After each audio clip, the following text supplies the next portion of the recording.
Okay, No, I'm then not we are coming on going to camera. start. Sorry about that. Welcome everyone to book club number, how many? This one, number 5, 4? 4. Number 4. 4, I believe. Okay, and so today we are talking about one of the important subjects that we all feel, losing steam or giving up. And often as we go along our career journey, we tend to get to points where we feel like giving up, we feel like we've lost our energy, we feel like we don't want to do it anymore. How many of us have been there? Yay. I'm there right now. Nice. Yesterday I was there. Yes. Today I'm trying to think positive. Yes. So we hit those points, and I think that we as human beings, we have to come to the point where we understand that is normal. I don't understand that is normal, but I know the principle that is normal, because there is time, you have times and seasons, there is up and down. You don't always stay in winter. You come to summer, you go spring, you do all these seasons. And so, and then the perfect example is our daily life. There is morning and there is night. There is morning and there is night. And so it is part of life that there are moments where you feel really energized and you want to go and you're motivated. And then there are moments where you don't want to go anymore, you don't want to hear anything. But the funny thing is that when we are in those good moments, we don't ask anybody anything. We just like, oh, I'm good, I'm great, I'm going, I'm doing what I have to do. And then when we get to the point where it's tough, then now there is a problem. But why is it that when we were in our good season, we didn't say anything, we didn't complain, or we assume that we have to have one season? And so today we are going to have a conversation, and we will we'll see how we can share some good thoughts on how to navigate the tough seasons better when we lose steam, and how we can go away learning how to manage those moments and seasons. So as we often do, we're going to take our initial thoughts from the readings, and then after that, we'll take our readings for today. So initial thoughts, we would start with who is going? We are going to start with the newest person. She's going to do what? She's going to do what? No, she's giving her initial thoughts. She's voting, but really the host would be the one to go first. But I'm happy for the opportunity to kind of like go first. I thank you, Isis and the team. So initial thoughts on when you lose steam. And my name is Olive Adera, one of the newest members to the book club. But yeah, I'm glad to be here. Thank you for the opportunity. Thank you. Thank you. So initial thoughts in terms of when you lose steam is that I do believe that as you go through life, there are those moments, there are those highs, there are the highs, there are the lows that we go through as individuals, as a community. But the most important thing that stands out for me is that it's a season. It will come, it will pass. And it's important to recognize those moments and do something about it and get the help that is required, or the help that you need at that particular moment in time. And also, just some of the help that you can get is just plugging into communities, getting mentors, to handhold you, because losing steam is not something that's new. And at the moment in time when you go through the stuff that you may be going through that may cause you to lose steam, someone else has been through it. And for them, they have the answers. You may not have the answers at that time. So my 2 pence, plug into those areas that that can help you go through and just pull you back up, give you, give you that steam, that strength that you need, that vibe that you need to, you just sail through life, actually. Lovely, Olive. This is actually very good. And I like the 2 points that you made. You said it will come and pass. But you know how sometimes it feels like it's not ending? Yes, true. Fiona, you want to say something about that? So, the whole losing steam thing, what caught my attention is your own reaction. How our author said she can be a bit dramatic sometimes. And I was just thinking how my reaction is the extreme opposite. When I lose steam, I will not complain. I will not what? When you just see me shutting down, I sleep more when I lose steam. And you know what I typically do? I give myself 1 day, 2 days. Sometimes it will even stretch to a bit longer. But at the back of my mind, I'm one of those people that believes, other than God, if you can't save yourself, no one can. Like anything you are going through, the starting point after God is you.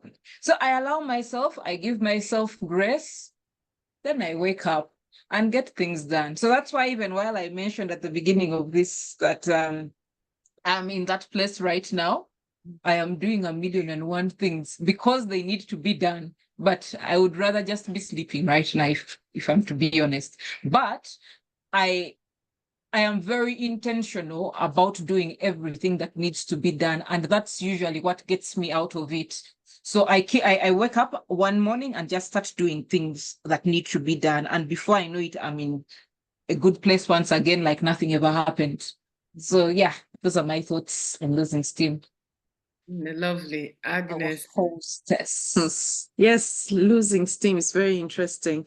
It reminds me of this image. I'm very good with images of alluding like to images of charcoal stove. You've put in your charcoals and they become hot coals and they're burning furiously the water, which is in a pot. And after a while, the charcoals begin to dim out.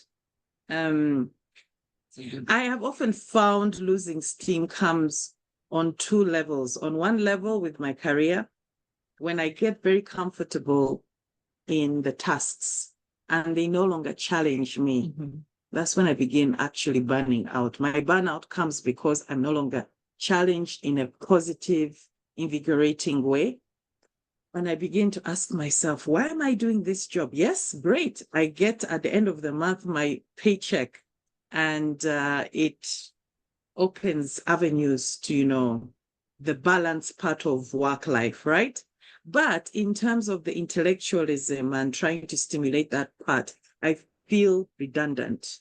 And it tends to make me start feeling an element of discontent, which is not good. I believe that a job that you have, whether it's in an office or whether it's in the field as a farmer, a practical job, so to speak, should always present a new lesson to be learned every single day. Otherwise, I think human beings were meant to constantly be, flowering, being on our prime. We can flower, we can dry up. I can see the flowers over here drying up because we've had a long stretch of 4 weeks of very hot sun, no rain. Hopefully we'll get rain in the next 2 weeks.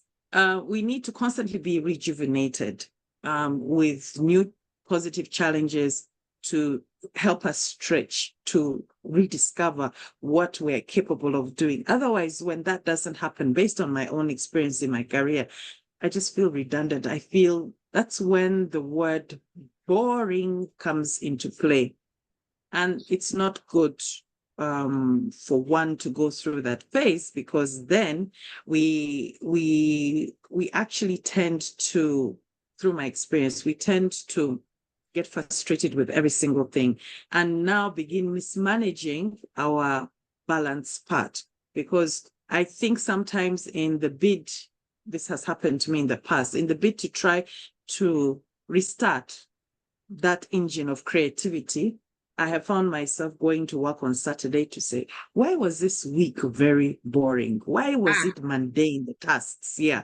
And then I'm trying to catch up to say, okay, maybe if I did it this way, but I am doing it at the cost of my balance, my life balance part. And that again eats into me because the body is supposed to rest on a Saturday and Sunday. That's why it's given to you. So interestingly, now that I'm back in the field of job searching, I thought that I will have more balance, but honestly, I sometimes find my day is even more super hectic, and I can resonate with Fiona on that particular front. It's much more hectic because I get like before 9 a.m. every morning, I have got already 15 WhatsApp messages. And out of the 15, there are 13 messages that are telling me something negative that I'm not supposed needs to be solved. That needs to be solved by me. And I'm asking, but these individuals have a brain. Why can't they think of possibilities? Tell me the challenge, not the problem. Tell me the challenge and tell me a possibility, and then we can work it out together. So burnout comes, I believe, very easily when the tasks become very common, and also you find yourself stuck in a rut where you can't seem to get your creative juices moving, flowing, yes. And like Olive rightfully said, if you don't have intentionally a mentor to handhold you or a group of positive sisters, in this case, sisterhood, to sort of guide you, who are also going probably through the same experience, but have found an outlet and are sharing with you how you can reactivate your energies, that's when frustration and even depression can set in, which is a very wrong pathway to take. Thank you. Okay, thank you, Agnes. I think that there is an interesting part that you've brought in.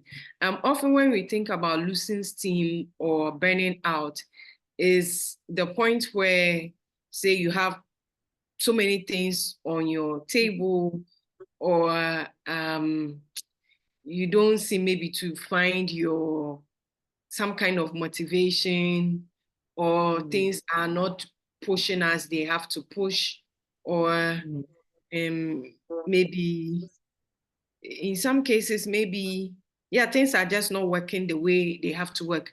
But the aspect of boring, I didn't think that also was, I see how it can, but it's not one that it's common for many people. I'm just trying to probe here. Is it something that people feel, Olive? Is it something that boring part? Is it something that makes you lose steam, or how is that? Yes, I believe it's something that can make you lose steam. Like you said, it's rare because from observation, some people do get to a point where they are comfortable. You know, they do the main mundane tasks every day, and you know, just picking from the career or workspace, there are people that are comfortable doing the same thing every day, same way, and they're okay with that. Not to take away from who they are or what, you know, just holds them together. But then they are the creatives, I would like to call them, that, you know, they every day is not the same. Okay. They want new challenges, new things that they can, you know, just get themselves into, create, make a difference, you know, they challenge themselves, throw themselves in the deep end, and you know, and keep going. You know, it's something that excites them and motivates them. So for me, from a personal experience, you know, if I'm in that space where I'm unable to create, and in that space where I am unable to apply myself to new things, new spaces, I get into that place of boredom. Okay. And then when that happens, I find that I'm not challenged anymore. And it loses, you know, you lose that thing that drives you, just goes, you know, you literally lose steam because you're not making a difference. You're not challenging yourself. You're not challenging your mental, you know, your mental space. And then there's that, you're in that place where it's just flat, there's no growth. And by growth, I mean in various spaces, depending on how someone would create, would determine or define it. You find yourself just flat like that. Flat line. You literally, yes, thank you, Fiona. You literally flat line. Yes. I literally flat line. So to unplug myself or prevent myself from getting to a space where I flat line, I need to be in that place where I'm creating, challenging myself. I'm looking at new ways of doing things. I'm thinking of, new solutions outside of the box. If I'm to sit in a job space where I do the same thing every day the same way, I will flatline. I will flatline. So, Okay. yeah. It just reminded me of something I saw on social media, I think this week or so. Someone was promoting, I don't know, it's a mini generator or power source. And then he was saying that if human beings were supported on power, and so then he goes a little bit, and if he doesn't have that thing, or maybe he's going to take the mail, then he falls flat into the mailbox because the power has gone off. So as you were talking, it just reminded me of that imagery that then it means that sometimes the power goes off, then you just yeah. Blood shedding. Fiona, I think you had something.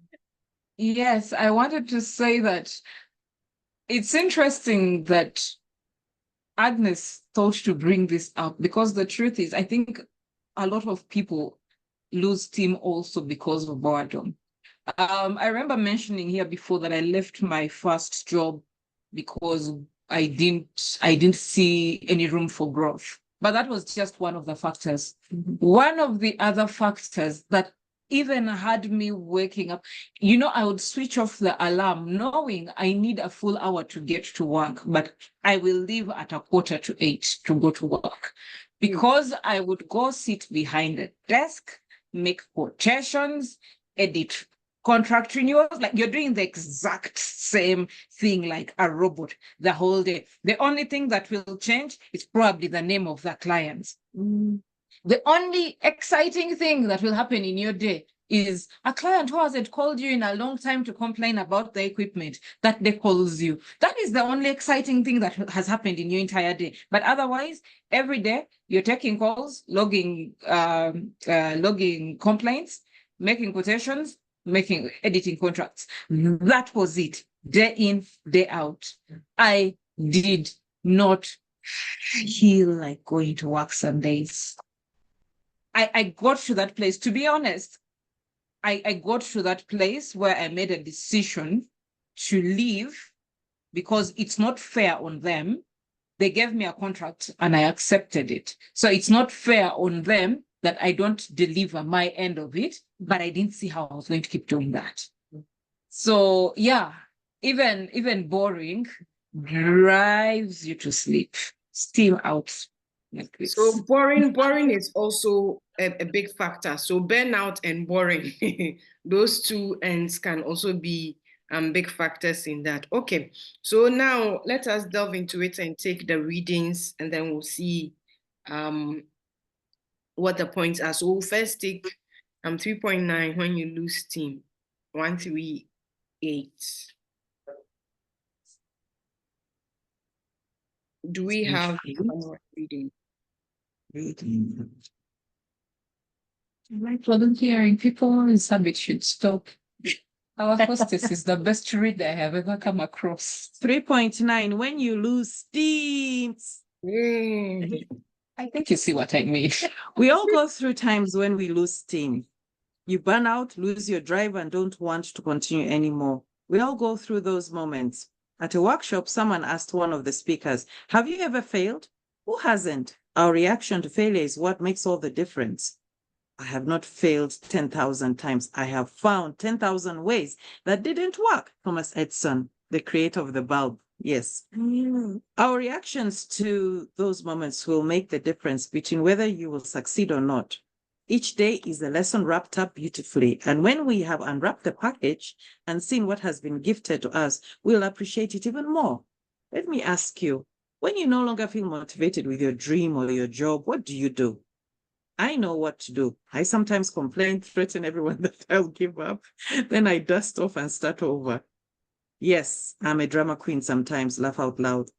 But the lesson in knowing that you can fret and not actually give up.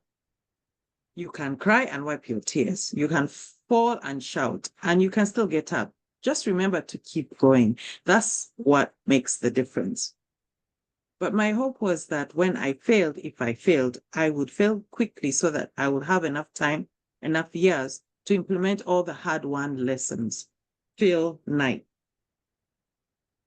Okay, lovely. Thank you very much, Agnes. I suspect that we may want to take or we do it normally the way we do it, because I was going to say the next reading, which is Why People Give Up, my Toastmasters experience, is quite tied to it, but let's do this first, then we can go to Why People Give Up. And I think that Agnes, you do a good reading. And when you said Thomas Edison, when you said Thomas Edison, it made me feel like this is something that we need to talk about, because going on these paths where sometimes things don't work out, you have to try one thing over and over. You have to be persistent. You have to have grit to be able to go through it. The reason why I had even said that the main contributor for losing steam is the burnout, or when things don't work out, is an example like Thomas Edison. How can you do one thing for so long a time without giving up? Or I can imagine there were days where he threw things about and felt like, I'm not going to do it again, and then woke up and did it again. And even my own example of saying, I know, like there are times where I'm like, no, I won't do it again, or I'm just tired. And at the back of my mind, I know for sure that I'm not going to give up. I don't know if one day will come and that will happen as well.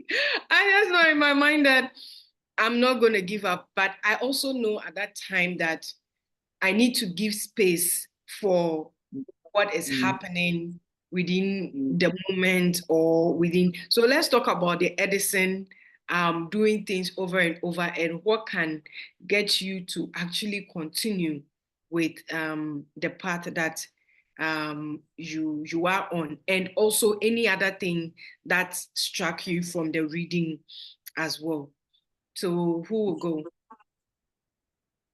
Agnes. I guess I will go because recently, starting from the quotation, as you said, Thomas Edison, recently when I was flying back from Singapore City, where I went to have a break on an island based on your recommendation, Coach. Bali. Who is this? Don't even rubbing talk it to in me. still.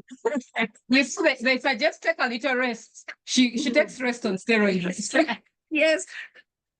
Anyway, when I was coming back, I watched this movie. Honestly, I think it's called Reach the Moon. Anyway, it's I can't remember the name, but it is And you NASA's... like movies too, Agnes. Yes, exactly. So much, yes. Yeah, this one is based on true life. It's about NASA's first Latino astronaut. Yes. Okay. Have you heard of the review of that? I think he wrote a book, and now the book has been made into a movie. But anyway, basically it was like this.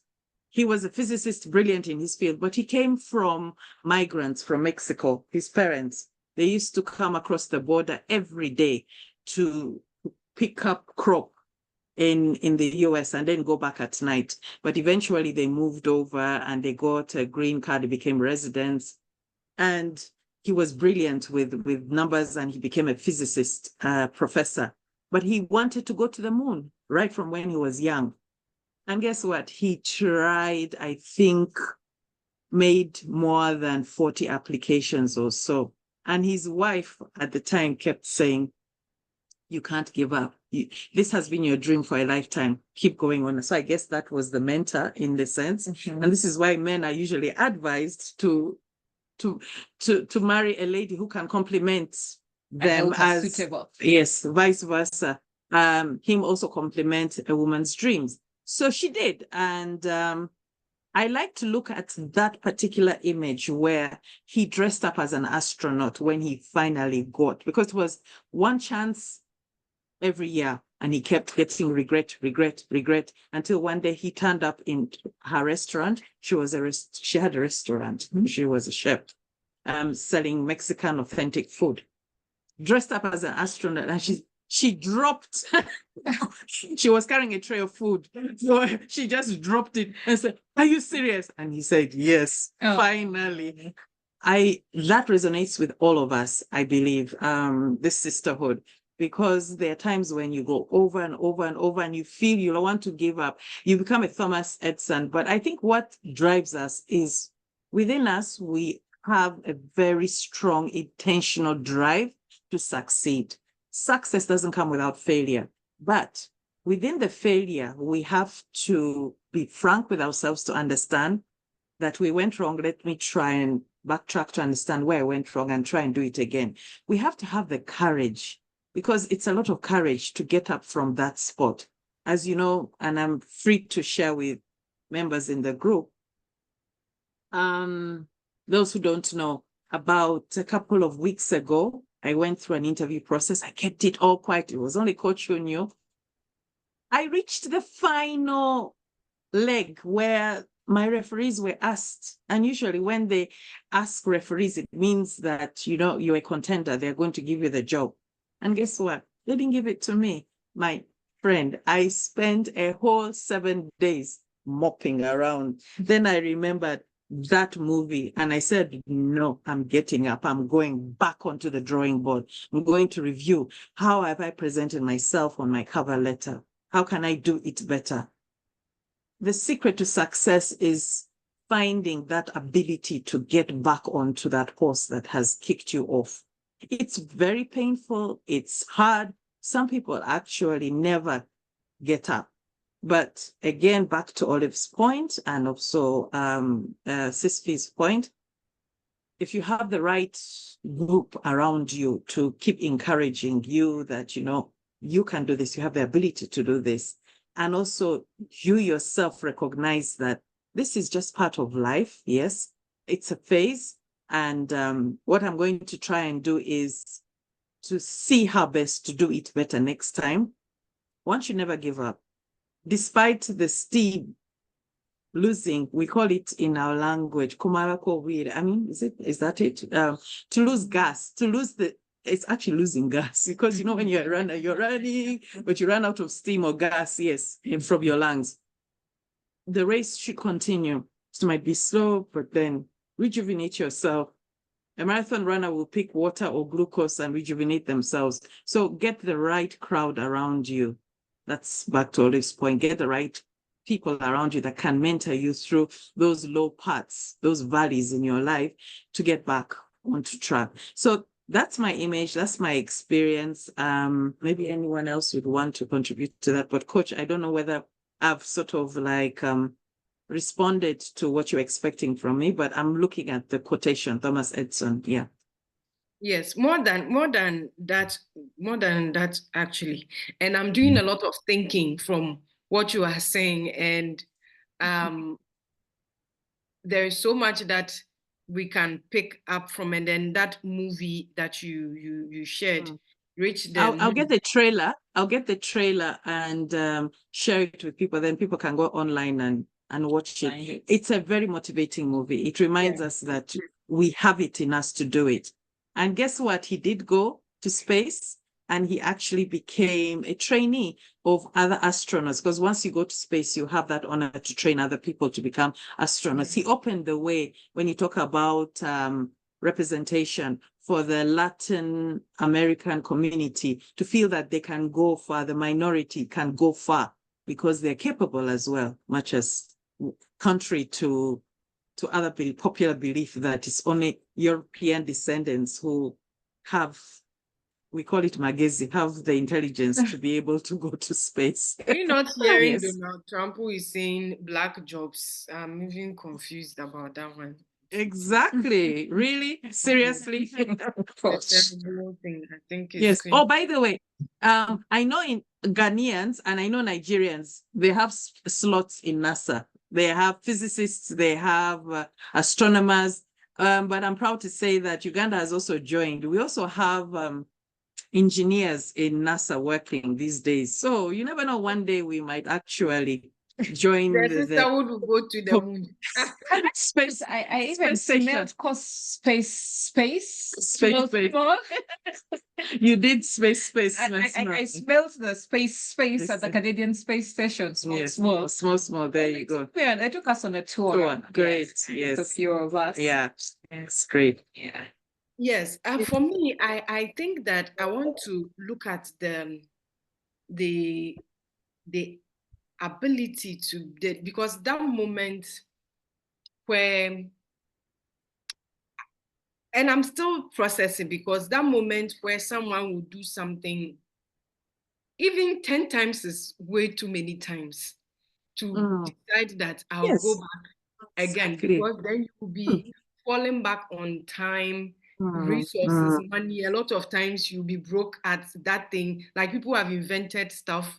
Even the one that did the COVID vaccine had a similar story. It was a lady.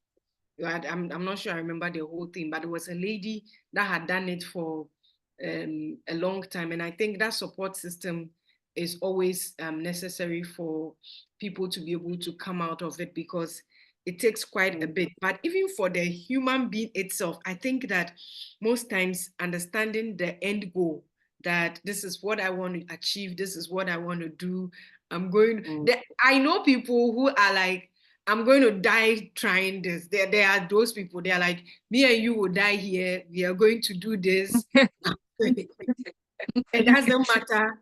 This is what I'm going to do. But the normal people like us will go through a lot of fretting, a lot of tough times. And what I'm trying to understand is the thought process that happens within that space. And I think Milka wants to share some thoughts. So let's give Milka the opportunity to also come up and then share some thoughts. And then we would also give a chance to other people. So Milka.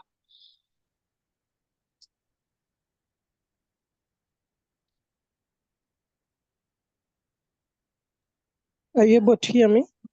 Yes. Yes, perfectly well, sister. I concur with what my friends have shared about when you lack creativity or inspiration in what you're doing, you feel the loss of steam. But also for me, the saying that it doesn't matter how many times you fall down, you have to keep getting up. And so for me, the moments when I lose steam, what gets me going again is trying to overcome that challenge that has made me lose the steam. And I make the example that Rodney shared from that movie. I feel like that's what that character emulated, that no matter how many rejections he got, he kept getting back up. And I feel like it's the one thing that has been motivating in the last few months, even if I've felt like there was not much I was learning and there was not much I was contributing to in my work, but just the thought that I should keep getting back up. So that's what I wanted to share. Thank you, Anova. Lovely, Milka. I actually like the perspective that you've brought to it. And I think that it takes us back to the quote that I have not failed 10,000 times, but I have found 10,000 ways that didn't work. What is interesting is that when the losing steam happens, because then something is not working out and all of that, or there's failure, something didn't, we failed, all of that. I think that, and we've talked about failure here, that's what does it mean to you? You found a way, a new way, or you've learned a lesson, you've gained a lesson from the failure. And so I think overcoming the challenge is one of the ways, because if you do not give up, then it means that you are one step closer to your goal or your aim. You are one step towards that goal that you want to achieve, and you've learned another way. So the same with the astronaut or person. They applied 40 times. I'm sure their 20th time was way better than the when they first applied, or the 5th time. True. And So you keep finessing. the 40th one was better than the 20th one. And so as you are going along and still trying, you are learning the process of getting closer to the goal or the dream. But when you would give up would be when you will be the closest. And so that also should be motivation for you to continue or keep going. But again, it's not the easiest. It's I think Olive was it? Sorry. No, I'll go after to see if Okay, I can. Fiona. Yeah, so when you were talking about how with every try you get better, it reminded me of a post I read on LinkedIn yesterday about this. He's a doctor. He's a medical doctor, but also a PhD. So he was saying when he first applied for an MSc in the UK, he got offers, but none of them came with a scholarship. And because he really wanted to study further, he went ahead and self-financed this. But the next time he was putting out an application, after the master's experience, so now he decides to apply for PhDs. He got 3 fully funded PhD offers, including Oxford University. So his thing was, every time you're trying something again, make an effort to ask those that have gone before you, so that you see how you can improve yourself. Because what he did different, at the point of master's, he applied, he was simply a practicing pediatrician, if I remember correctly, and that's it. There was nothing exciting about what special about what he does, but you're competing against so many people that are doing a lot of wild good, like they call it. They are they have startups. They may be doing stuff in the community. So when he was putting out his PhD applications, he found a way to actually package the work that he was doing, because he had undersold it by simply saying, I'm working here. But the work he was doing with the children was very impactful. So how he phrased this better was among the things that sold him. And then, of course, from the MSc, he learned that it helps to have a couple of publications and whatnot to your name, to sort of position you as a researcher even before you get into the PhD. Because PhD advisors don't really want to be doing a lot of groundwork with you. They want someone who's already started doing some work, and it makes their job that much easier. And they are more sure that a person like that will actually finish the PhD, because it's a very rigorous and very time-consuming and draining exercise. So if you've already shown an interest in research by having conference papers, publications, then an advisor will bet their money on you that you'll actually finish the program, not just waste their money and leave it hanging. So yeah, my 2 cents. Mind reader, Fiona. Oh, I did that. So while listening to the team, just put out the thoughts there. One thing that has resonated with me, and like I said, mind reader Fiona, is that they're building blocks, and the only way you can discover those building blocks is plugging into the right community, the right spaces, the right mentor, the right coach. Why do I keep using the word right? When you need to get to a place, you need to recognize what success is for you, and also understand what the failures are. And are those failures an internal thing in terms of, is it in your space? Is it something you can manage? or is it beyond you? Is it because of external forces? Recognize those and work around in the right spaces. I have an experience from work where, a colleague did something, and when she was asked at that point in time, what came out strongly in that conversation was that her coach and mentor had advised that way. Not to shift blame or anything, but just getting that space right. What spaces are you plugging into? And also taking that courageous step to say, hi, I need help. Because for as long as we say plug into spaces, I used to hear that a lot, plug into spaces. I didn't value that. I didn't understand that. But the moment I began to actually plug into those spaces, I began to understand and realize the value that comes with. So taking that step will get you into saying, oh, I need this. You can't know everything. You'll not know everything. I will know something, Agnes will know another, Fiona will be excellent at something else. Plugging in there will help you get to where to get faster. And not, let's not go through the process of the Israelites where, they were in the desert for 40 years in circles. And if you look at the map today, you'll say, but wait a minute, what was this all about? Running around in yes, around in circles. They could have moved from point A to the promised land easily if you look at the map today, but they spent 40 days. 40 years. 40 years, sorry. 40 years. I think maybe in the desert trying to get to that promised land. The errors that they made, of course, blinded and not, so many factors. But, getting into those spaces and plug in.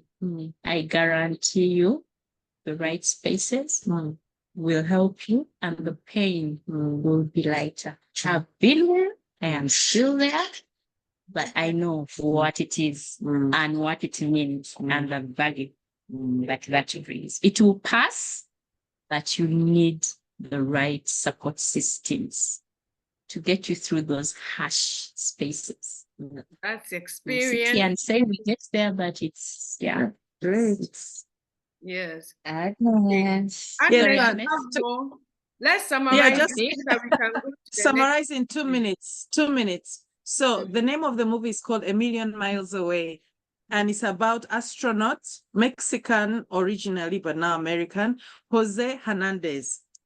He was told by the janitor in the NASA space station that you have to learn to run when he kept failing. And he says, what has that got to do with me passing the test, the interview? He said, it will teach you resilience. Wow. Good one. You didn't see that coming. So back to her point, really. And then, of course, it actually helped him with the physical exam because, to be an astronaut, you have to have a be physically fit because space has a way it can hit and wreck your body if you're not fit.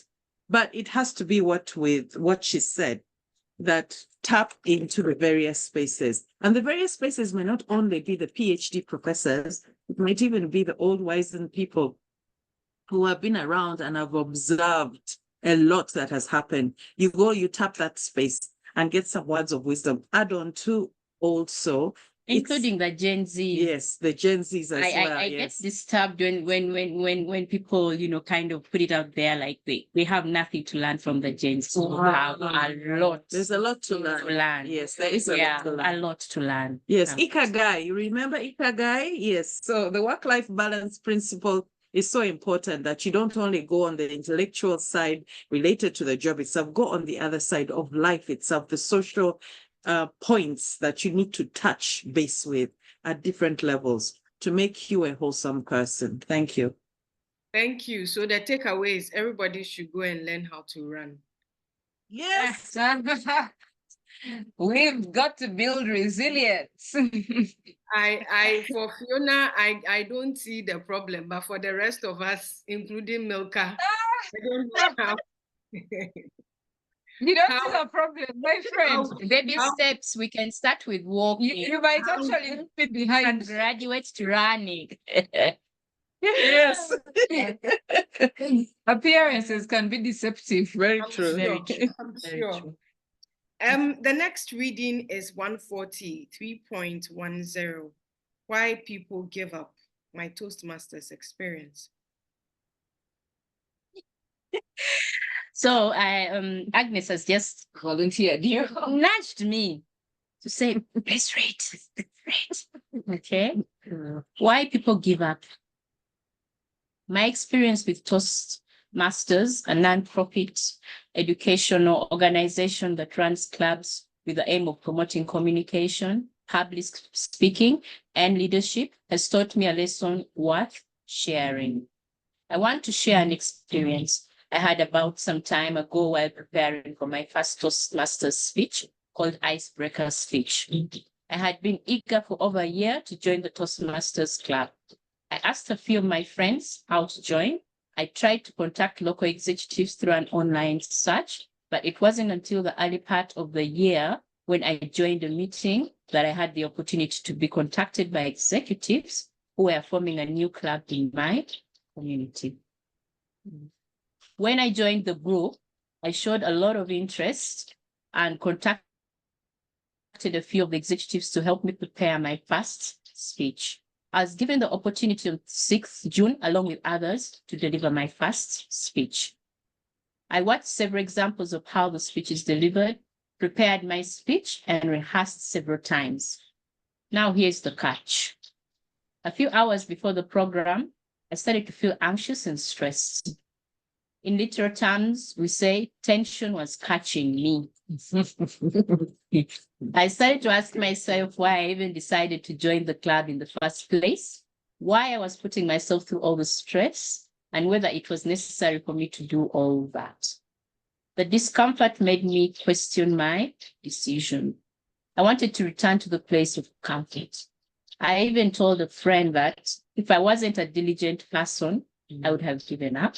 Literally turned the other way and walked away simply because we hate discomfort. We all do that. This experience taught me that we always want to be in a comfortable place, and any situation that threatens that will be something we will hate. Let me say that I realize that we all have these tendencies. They are not exclusive to certain people. We all experience stress, we all feel upset, but the difference is in how we see the situation. The difference is in the realization of our value, what we say about ourselves, what is important to us, and the vision we have for ourselves. At the end of the day, I went out there, delivered my speech, I received my evaluation, and I learned. During that time, I still felt tensed. Firm.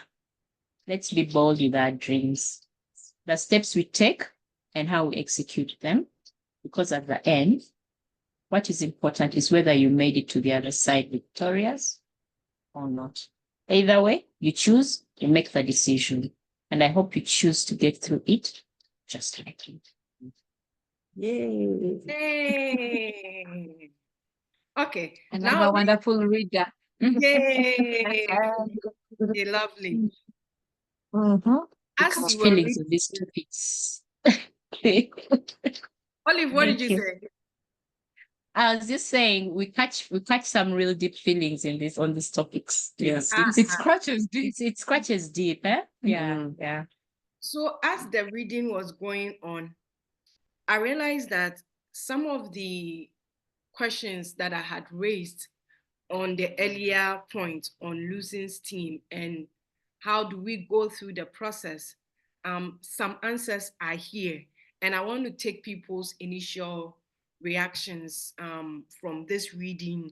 What is it that you are thinking? What did this strike? What chord did this strike? What happened? So we want to see who goes first. The reader? The reader.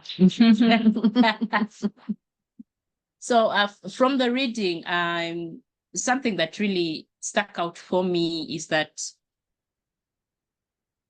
no one, humanly speaking, wants to go through the hard stuff. No one wants to do the hard stuff. We like good life. We want good life. We don't want bad life. But to get to where we want to get and to be unique in our own selves, you sometimes have to do the hard stuff. That's what's going to set you aside from everyone else. That is what stood out for me. And to be honest, just if we are going to say why people give up, you've tried again. And because it's hard, you're looking at, coach, just like the book says here, you're asking yourself, but what was I thinking? Why did I even start this? Some of the terms that we use in corporate space, you say, I humbly applied. I humbly applied. But that also, kind of means that, that the hard stuff is there. But, you're saying, you have to get through the hard stuff. I'm getting through this one. Yes, I'm walking through the hot call. How I do it is another, but I have got to get to the finish point. So, yeah. When you were saying that we like the good stuff, we all want to be comfortable, we like the good stuff, I was thinking tulikuchiwani. Twetune kuchiwani. Tiwatufu. I said, why? Why? Yes. Because is it by force? Like, like when you are doing difficult things, like really, now I'm not kidding you. Like when you are doing difficult things and you're putting yourself out there and you are committing, and you get to a point where you're like, why? Like, is it by force? What is this? Is it by force? And sometimes you even ask yourself, you begin to question your capabilities, Yes. right? And other people also begin to question your capabilities. But the self-awareness and the zeal, we all have that internal energy, that internal push. It just needs the right situation to get it working and sparking, to push yourself and to say, this is who I am. This is what I want. This is the pain. And this is how I'm going to help myself get through it. Again. Just to add something, I think it's also important to recognize early in life what that thing that drives you. Exactly. Yeah. It's very important to, because some of us have realized that something on the third floor. And yet, if we could have realized that on the second floor, I think that we would have gone by leaps and bounds by now. Yeah. That's very important. Finding your spark. Finding the spark. Okay. I think that the examples from the Thomas Edison and A Million Mile Away will tell you that the thing about saying to myself, this is what I want, this is what I'm going to do, because I can imagine what the experience will be like, knowing that I know that light can come out of this thing, but I've done it and done it and done it, and it's not happening. Like you tell yourself, I know that there is great good out there on the other side, when I'll be diligent, when I'll go through everything, when I'll push, when I'll encourage myself, when I will try again, because I know that I have the capacity to do. And yet what is before you is saying something different. And you ask yourself, why don't I become like everybody else? Why don't I become like everybody else? You can't be everybody. Can only be you. Fiona says you can't be everyone else. You can only be your unique, authentic self. But that unique, authentic self is driving you crazy, and the people who are not trying to believe We it's still have true. to love it regardless. But you're going to, yes, you're still going to embrace That's that. the only you get. That is you. That is who you are. And you're going to have to love, recognize, and be self-aware in that space and say, this is who I am, this is who I love. And otherwise you're going to you're going to end up very, very, very unhappy, very discontent. Mm. And Because you're always trying to be someone else. you're trying to be something else that you're not. Well, I'm still pushing because where you get to the point where you feel like, why do I need to put myself through this? You said, why did Edison say, I'm going to try 10,000 times? Why? Doesn't he have what to do? Or he has actually made it his life's goal to Yes. To try 10,000 times. No, to I- succeed, I I guess. still think it goes back to that spark. When you find that one thing, that one reason to keep you going, trust me, you'll even go to the moon on legs. And I think there's something I picked out from that phase from Edison.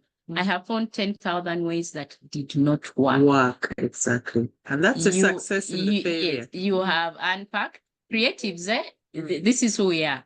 You will unpack, try, think, try 1,000 other ways to resolve that one thing, two things, or three things that you're trying to, get over the line. And because of that, there will be 1,000 ways in which these things are not going to work. Okay. And there's something that's just occurred to me. If you're not going to try, and if you're not going to go through the process, you're going to keep guessing. And as we advance, from when you're on that 20th floor, everything is possible. Then you get to the third floor, then you get to the fourth floor, fifth floor, sixth floor. And you will not have the kind of energy you had when you were on the 20th floor to kind of, go skydiving or to do so many other things. And you don't want to take that regret into the space where you're now on the 8th floor and you didn't do that one thing that defines and meant the whole world to you. Like that core, that piece of you that defines your authentic self, who you are. You'd rather try and say, you know what? I have been at this thing for the past 40, 50 years. I have been at it, but Lord, how glad I tried. Because now I know that it's not for me, but you carry those memories with you into old age, and you reminisce it and laugh about it and chat about it, that you are happy you tried. Olive, You happy you tried. Yes. I actually like the points that you are making. And I think that it goes back to, and today I'm actually probing a lot more because I feel like with these kind of conversations, there is so much to learn and there's so much nuggets. That's why I'm pushing in the way I'm pushing. Now, a lot of the reasons why, if you are someone who is a determined person, courageous person that says you want to do certain things in your life, one of the reasons is that you don't want to end up with the regret of not being able not to have tried, and not you would have missed the time or would have become too expensive. And this is even things that I say to people, that you actually have to act where you are now, because the more you don't try, the more you are losing time. And as you are losing time, it will become too expensive on resources, on your own energy to be able to even do it. And it's the practical way is even with work. If you are in mid-career and you don't make the changes that you need to make, you don't do the things that you have to do at the time, it will come to a point where nobody wants to hire you. And it becomes too expensive for you to make new changes, adapt, all of that. But I think the thing is Yeah, so and coach, and coach, just to add on the time that you lose, you also lose a piece of yourself. You lose a piece of yourself. yes. So that is true. So that Got me regret, thinking. I think there might be a thing with the network. So that regret is something that should push you to say, because I may end up not knowing what I could have achieved by trying, or I would end up losing that the XYZ. So I'm going to try. But at the same time, we have to also recognize that the discomfort comes with so much. When you are doing certain things, the judgment, imagine you have to make a bold step. And it is clear, people, you already have your haters. It is clear some people have told you that you will not make it. And I'm a big one, like, don't care what people do, what you want to do, all of. But it is clear, and now it is in the face of everybody that it is not working. You could have gone on that path. The people that are comfortable, You the just people, described my morning. the people, I'm a prophetess. The people that are comfortable are going on their way, and they are popping up online now. Social media is also terrible. They are popping up online every day, seeing if you didn't try to push what could have been of you and living this other life and all of that. But then again, you want to try, but what is here now looks different. You want to see the future, but you don't know how long you're going to be here, and you have to deal with all of that. And you have the support system, but you have to come and face the world. So all these things are part of the discomfort. And I think you have to get to a point where you have to accept that this is what I'm going to do, and I'm going to accept everything that comes with it, including embarrassing myself. And because you can imagine the embarrassment for Edison. Yes. Yeah. And coach, if okay, there's an example I'd like to use, and to just try and kind of drive the point home in a way, is that in Uganda we have this local word called okunoba. Okay. And what that means is that in our culture, in the Ugandan space, when you get married and you have some misunderstandings with the husband or wife, vice versa, within the home, the lady would usually cut things up, and leave back to her parents' home. So what that would then do is that it would task the husband to go fetch her, because at that point you have kunobad, like you've left. Find out. Yes. So for the husband to say, I still need my wife, you need to now go have peace talks with the wife and the family, reconcile your differences, agree on the way forward. Then you're allowed to do it to bring her back to the marital home. Now, what that in my space means is that when the wife that has kunobad agrees to come back into the marital space, marital home, is because one of the reasons is because she feels that there's still something in there that can be worked on, can be fixed. There's still value in that marriage. Okay. Apart from, external forces that say, no, what will other people think? You can't, you need to stay in the marriage irrespective. However, there's the other flip side where wives say, you know what? No, I'm not going back. I will stay divorced. I will stay separated. I will stay in my parents' home. Okay. And at that time, they would have probably been moved on with the children out of the marital home. You get. So, in essence, if there's something to work on, at that moment in time, you're going to put in the hard work. But when you know that you have done the hard work, you will move. Back to our point, the moment in time that you are in, you're going to give it your best. You're going to do what you must do to get to where what success looks like to you. And you're going to deal with those failures. Okay. Now, if you're on the other side and you have realized it's the end of the road, but Lord, I'm glad I did this.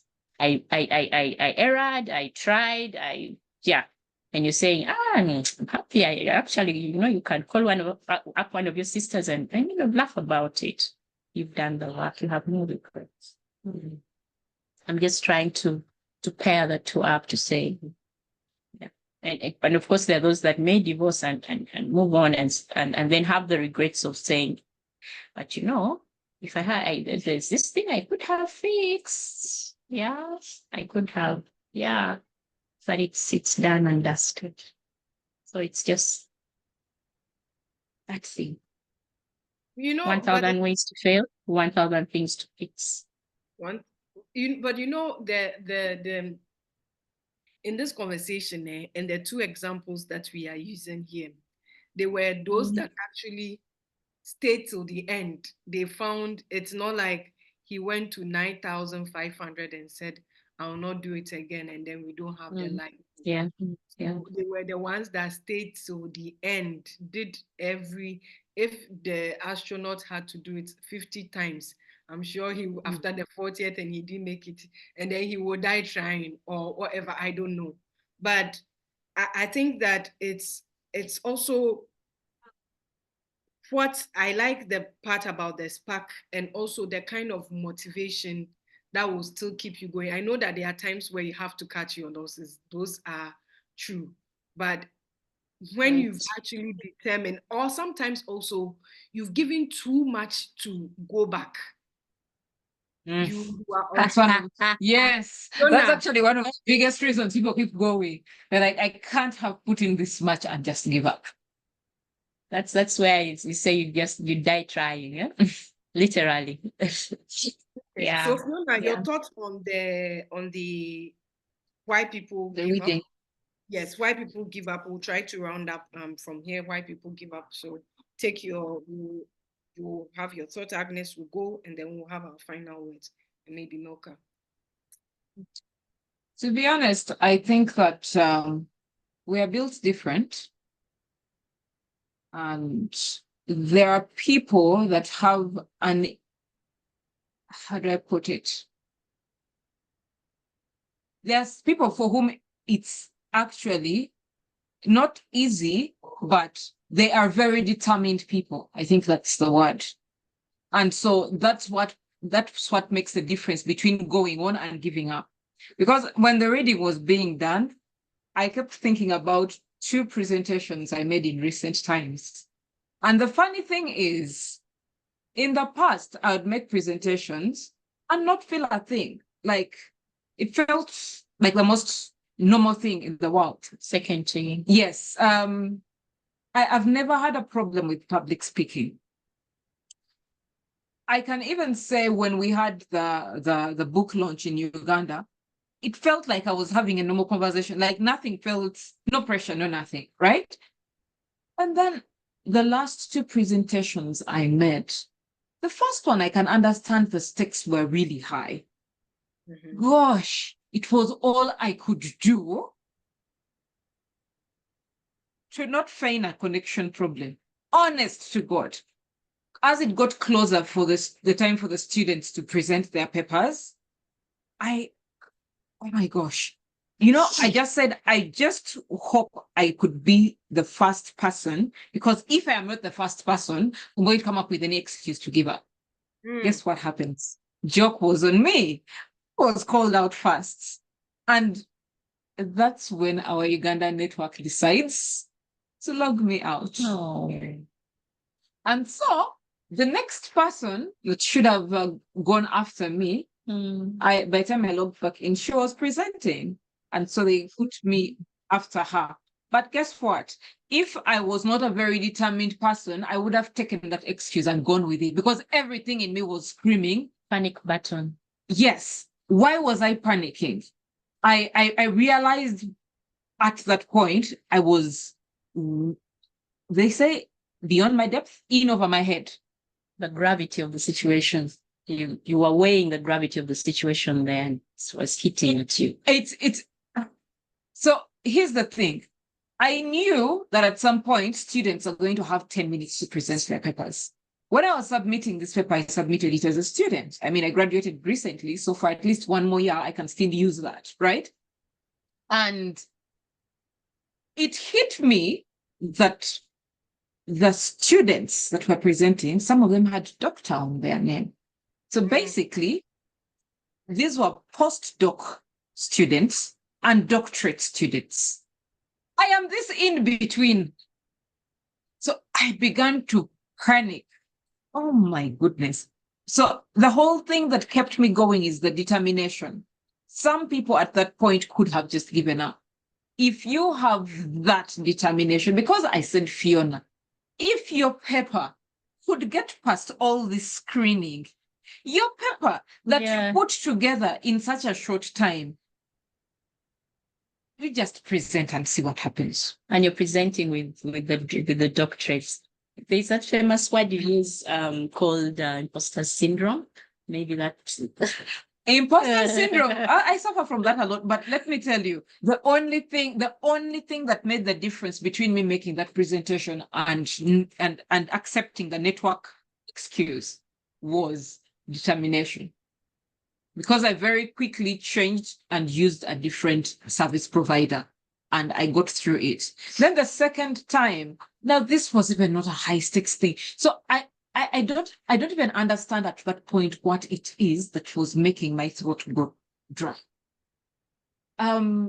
There's a group that was created for people from the part of Uganda that I come from, West Nile.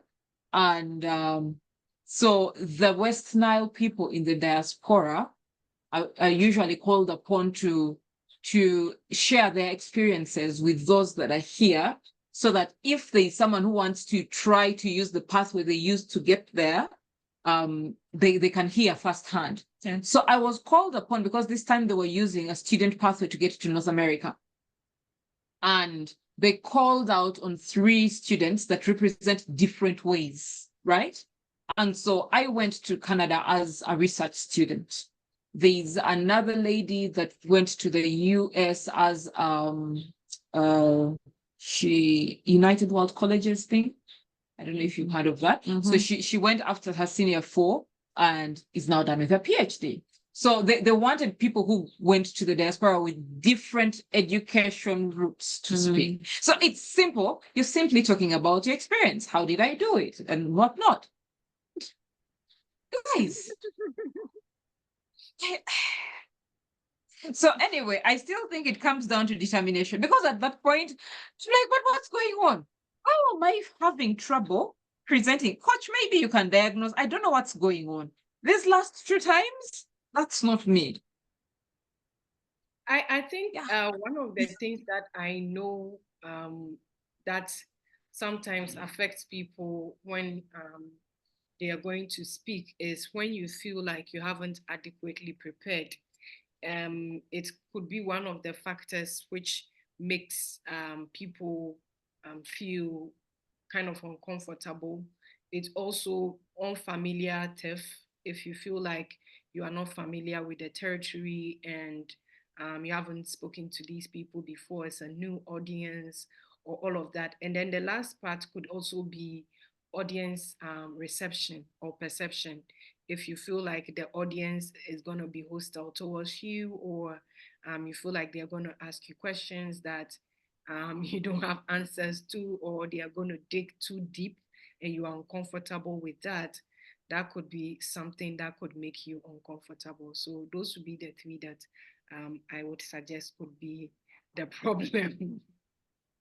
No, you're speaking. You are very pensive. Why are you diagnosed my problem for the conference presentation? Just sorry. No, Fiona, come again. Because she was speaking. I'm saying, as you were speaking, I actually got to the root of my problem with the conference paper presentation. Okay. So when you were saying something, sometimes maybe it's about people asking questions.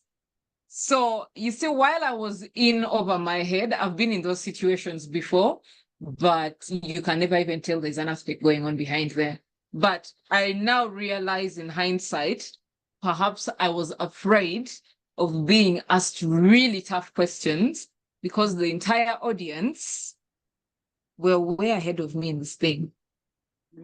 There were government officials, there were industry greats, there were university professors.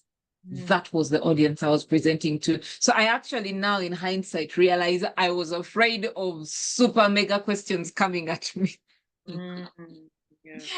Yeah. And that one, what usually can mitigate that is the preparing as much as you can, and or going in knowing that you've dug everything that needs to be dug, and then you're there.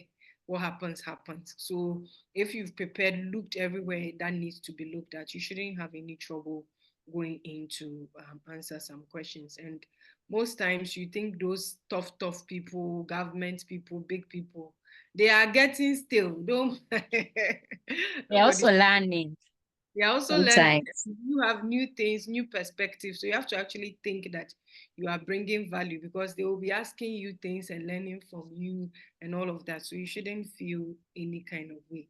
I think we should give the floor to Agnes on why people give up. Regrets and Yes, characteristics.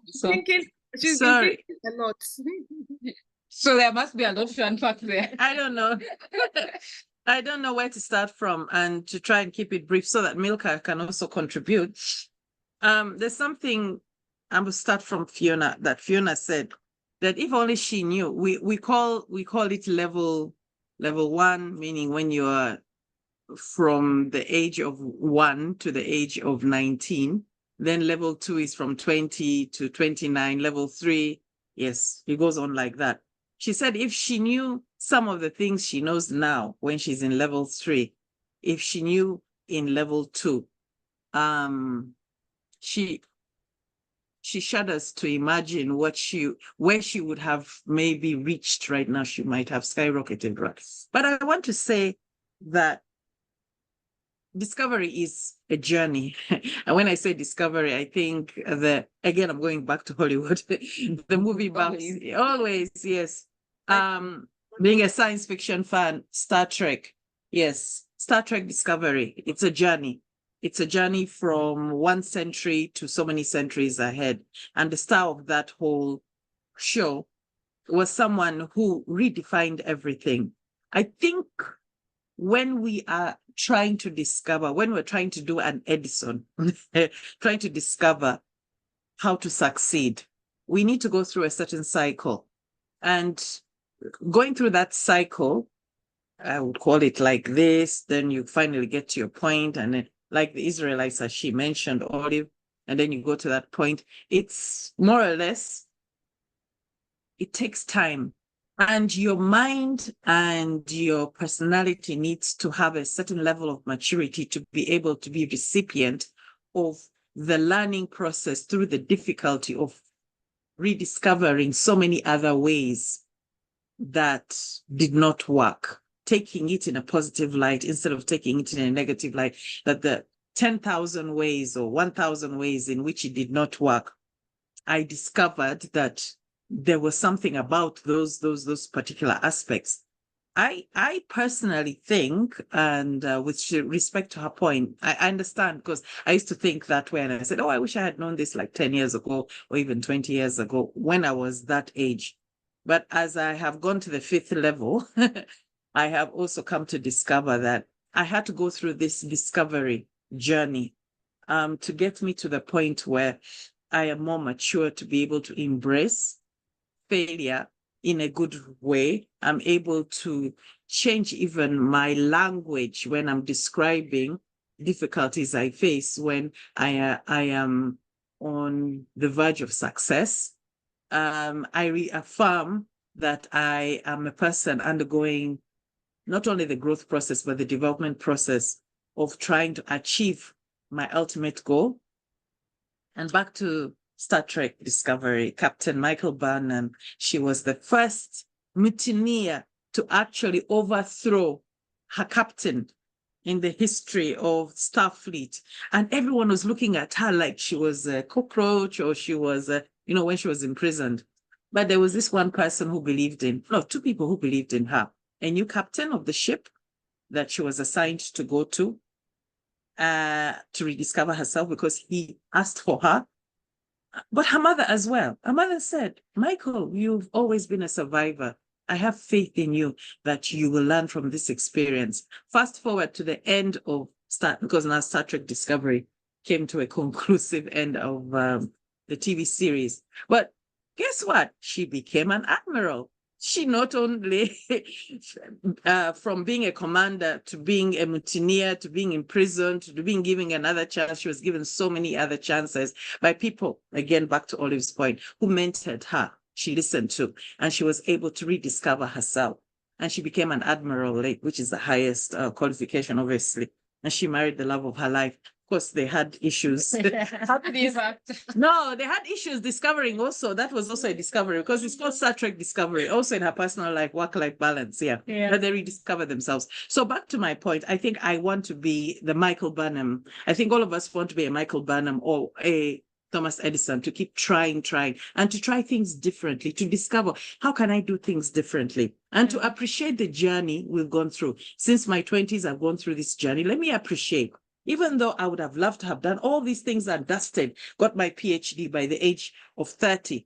I am 55 years of age now. I only have my master's degree, but I still feel that there's so much more I can attain, I can achieve if I put my mind to it, but I need the right spaces, the right mentors to keep reminding me so that I help to also remind myself that I can get it done. Colonel Sanders, Kentucky Fried Chicken, he never gave up, and he discovered himself at the age of 65, and up to the age of 90, he was still clocking in 250,000 miles, flying all over the world to check on his empire, which still exists. How many years after he died? 1980s when he died. So I think we need to keep on discovering ourselves and never give up. And I say that, like I told you, when I failed to get the job, I spent 7 days, but I said, Aggie, I'll give yourself 7 days to mop around. And I mopped around. I had my pity party. I felt bad. But at the end of day 7, I said, no, back to the drawing board. So right now, I am pleased to tell you that I am on my 120th application since I started applying in October. Yes, and I'm going strong. But I've told God that, no, it's not going to reach 500 applications. No. Something's got to give. We'll be fine. And Agnes, I'm really glad that you have also stressed the aspect of experiences. When you fall hard sometimes, and you fall fast sometimes, and those experiences, they form character. They help you form personality, resilience. Fiona's experience in terms of, I'm presenting to this audience.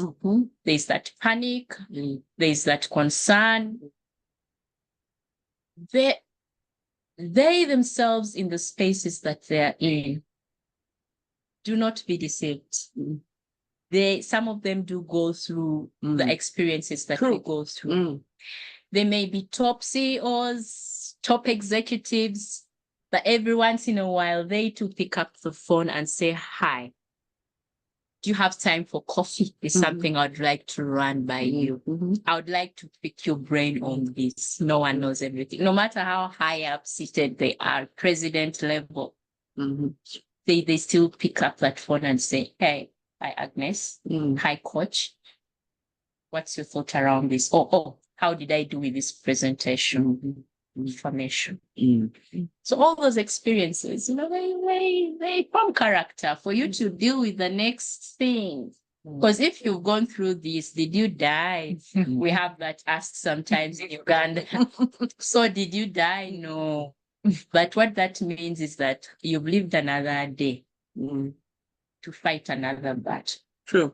to go over another challenge, get over the line. And so, you know, unknowingly, you may sit when you're on the success side and do some bit of self-reflection and say, oh, by the way, you know, if I didn't go through that previously, I would not have survived this patch. Yeah.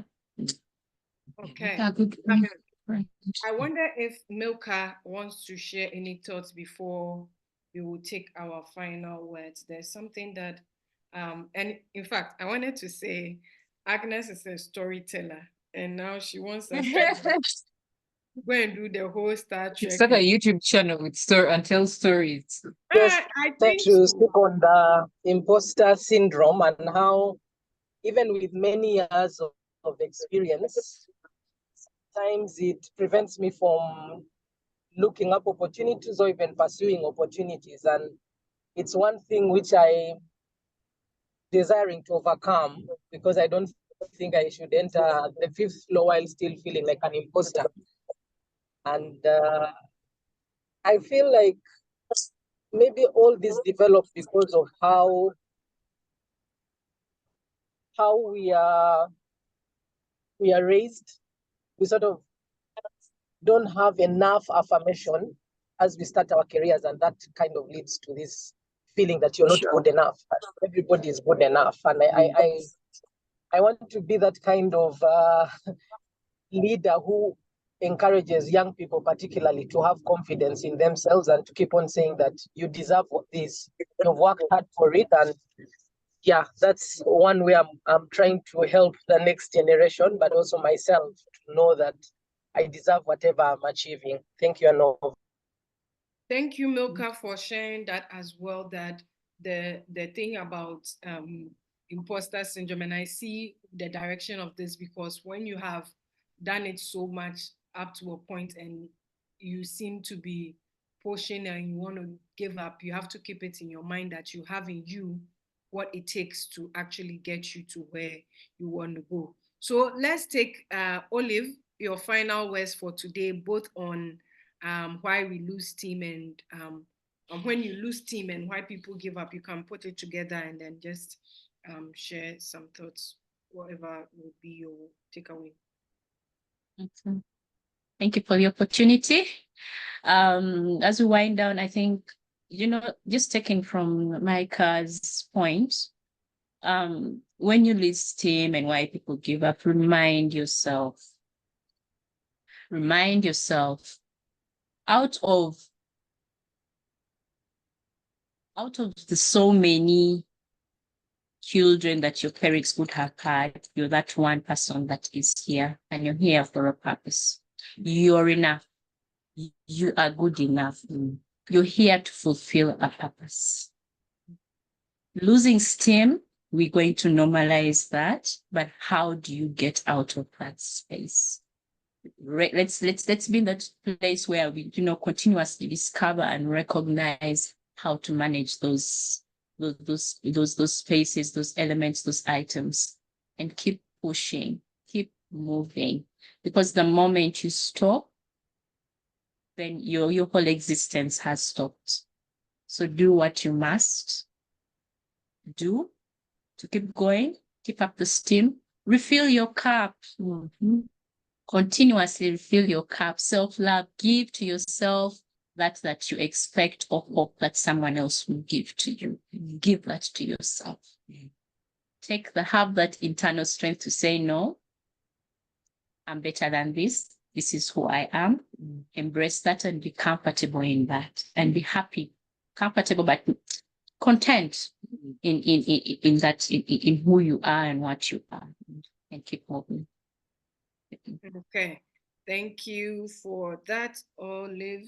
We will take Agnes. Final words. Yes, I mean, yeah, I will just say that I will continue living long and prospering. Again, from Star Trek. Live long and prosper. I don't know how to do that signpost there. They do like that. The Vulcan sign. Yes, exactly. Yeah, because it's important that while I'm going through that journey of discovery, I need to protect my heart, my spirit, my soul, and surround myself with the right people who can help continuously to elevate me. Even when I fall, they would give me that helping hand to ensure that I never lose steam, and instead I can convert that steam into water and discover even more value of what water can do for my life as far as recreating myself is concerned. Hey, Yes. wisdom. Hey. Correct. We are tapping into it. Yes. Aye, So, aye. yeah. And I was telling my aunt last night over dinner, but much as I have been out of the dating field for how long right now, I think probably I'm beginning to get into a space where I am looking forward to actually going out on a date with a male friend to rediscover myself on that front, whether I can actually have a conversation, a lucid conversation, which doesn't involve like, when can I get you into bed kind of discussion. But so you know how men are, and even women, how we are. Yes, the one-track minds. No, but actually have an intellectual discussion, a fulfilling discussion, and then see how it can impact on that journey, the other journey, my professional journey of Agnes, that was discovery. including words. You are going far. Okay, I've stopped. Thank you. Okay, thank you, Fiona. My final thoughts, as I always say, it's okay to fall. It's okay. We all can get overwhelmed. It's okay. What's not okay is staying there. What's not okay is staying there. Because now if you give up on you, who is going to pick you up? Whose job is it? It's a tough thing, because I remember I was talking to a friend one time and she was telling me, you know, that mindset of yours that the only person that can pick you up is you. I was that person until one time I crashed with depression. I told her, you're getting me wrong. I don't mean don't get help. You just need to realize that you're your primary help. Yes. And so, because when you recognize that, you'll plug yourself into spaces where you can get the help you need. When you realize that, you'll keep yourself from getting into situations. You see, we can get into relationships and we see this thing begin to slowly break us. But when you recognize that, if you allow yourself to lose yourself, you're finished. That person is going to destroy you. Recognizing that one will see it, oh, sorry, here, I cannot pass. Yeah? You have to be teaching me now. When we see you now. When you come in October, we'll teach you. We'll teach you, you learn. You're even going to learn. Camp of learning Uganda. But yeah, that's the thing. You are your biggest, first of all, advocate. You are your biggest strength. After God, you are your first savior. Because after all, it's God that gives you that strength to carry through. And you're your first love. Yes. Shall say this. I can say no more after that. Love. Ha, ha, ha. Falling over and over again in love with Yourself. Okay. to rediscover. Yes. Lovely. It's been a good conversation, Yao. We've had a swell of a time. These conversations are always deep. And I feel like I want us to have the money conversation again in such a format and see what will happen, because But you're going to undress us. But really. but it's an interesting combination. I'm not But- speaking about money. I'd love to see how this goes. But let's speak But about I'm up to money. the challenge. Yes, Nobody should absolutely. think I'm that this up is for the about them. challenge. I said Absolutely. it without thinking about anybody. So it's not for any particular person Sure. at this point. So let's conclude today. I think we've had a good conversation on both readings, when you lose steam and why people give up.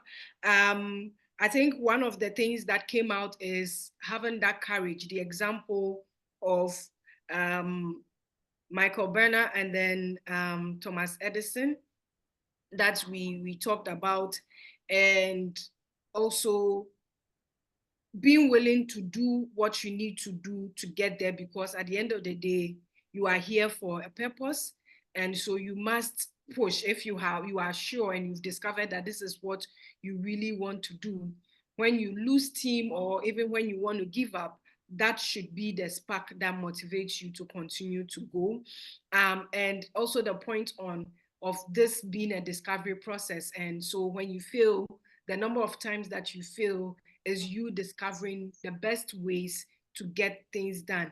And then I want to end with a quote from Zig Ziglar that I remembered that says that it's, in fact, I wish I had the book to actually quote it, but off the top of my head, it says that